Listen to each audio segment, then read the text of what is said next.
আবার আপনাদের সাথে দেখা হবে কিনা আমি জানি না, কথা বলতেই হবে। বসেন, কেউ দাঁড়িয়ে থাকবেন না। আমি দেখতে পাচ্ছি বাংলাদেশের ভাগ্য আকাশে উত্তর গগনে কালো মেঘ জমা হয়েছে, ঝড়ের পূর্বাভাস লক্ষ্য করছি। যদি মোকাবেলা করতে না পারেন সক্ষম ভাবে, এমন অন্ধকার গাঢ় কালো অমাবস্যার রাত আসতে পারে যার সুবে সাদেক হওয়া অসম্ভব।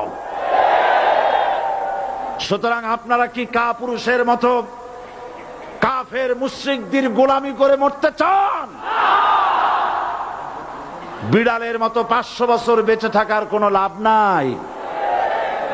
সিংহের মতো 1 ঘন্টা বাঁচতে চাই। আমাদেরকে বলা হয়